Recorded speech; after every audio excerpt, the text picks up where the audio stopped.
भगवान का साक्षात्कार हो जाना। जैसे हम एक उदाहरण में बताते हैं, एक बहुत बड़ी संत हुई है करमेती बाई जी, उनके पिता व्यासदेव जी थे। वो भगवान की कथा कहा करते थे।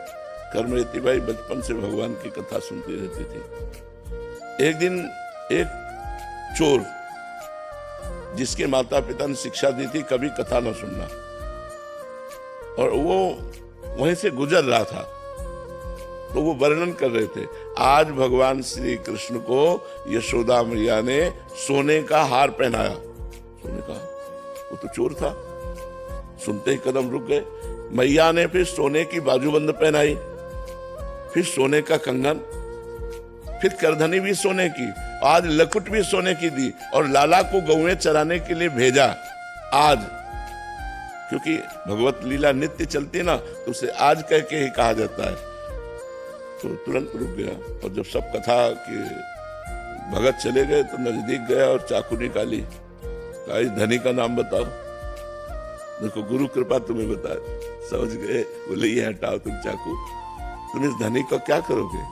बोले लूटेंगे। बोले तुम्हारी सामर्थ्य नहीं है कि इसको लूट सको। ये बड़े बड़ों को लूट लेता है, इसको तुम क्या लूटोगे? बोले बताओ। मैं कसम खाता हूं तब तक मैं पानी नहीं पीऊंगा जब तक इसको लूट नहीं लूंगा, क्योंकि आज तक मैंने जो ठाना है वो किया है। बोले अब हम बता देंगे तुम्हें। ये वृंदावन में रहता है, इसका नाम श्याम सुंदर है, और ये नित्य गौएं चराने जाता है अपने सखाओं के साथ।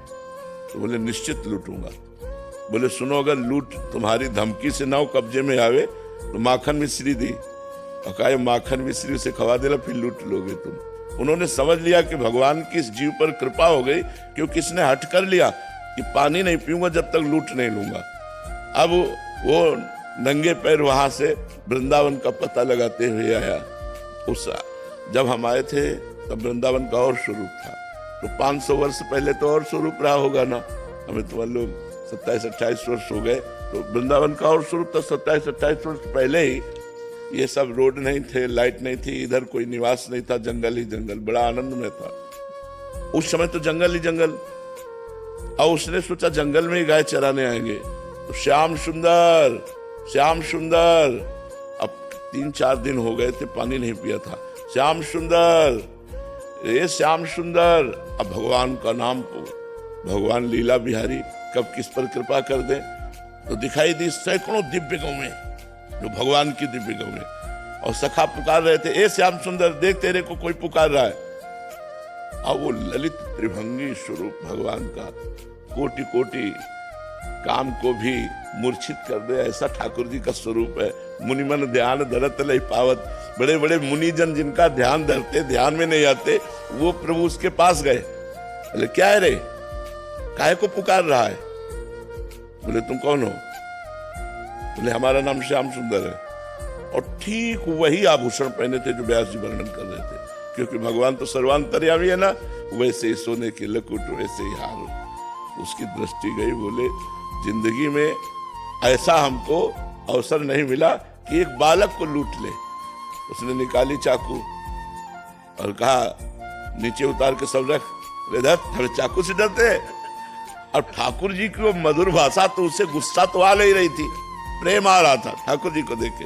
उसने चाकू रख दिया, बोला हमारा नाम नहीं सुना होगा, अच्छे अच्छे डरते हमारा नाम सुन के। बोले क्या तेरा नाम है?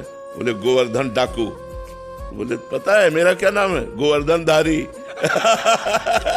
ठाकुर जी ने कहा मेरा नाम गोवर्धन धारी। तब उनको पंडित जी की याद आ गई कि पंडित जी ने कहा था कि बहुत वो कब्जे में आने वाला नहीं। तो उसने कहा सुनो, ये अपने आभूषण दे दो, माखन मिश्री खा लो। भगवान ने उस जीव पर कृपा की। जे ही माखन मिश्री खाई और कहा तू भी पहले खा, क्योंकि तूने अभी तक पानी नहीं पिया। जे उसने भगवान का उच्छिष्ट, सारे पाप नष्ट हो गए, दिव्य ज्ञान प्रकट हो गया, और वृंदावन में रहकर ही भजन करके वो भगवान के धाम को गया। तो संत गुरु आज्ञा पर यदि हम अपना जीवन निछावर कर दे, तो देखो एक चोर को भगवत साक्षात्कार हो गया। एक चोर दृढ़ निश्चयी हो गया, तो जो बड़े बड़े मुनियों के ध्यान में आने वाले भगवान नहीं, उसके ध्यान में आ गए। तो हमें लगता है हम लोग दीक्षा तो ले लेते, लेकिन गुरु की बात नहीं मानते। गुरु तो बना लेते हैं, लेकिन गुरु की आज्ञा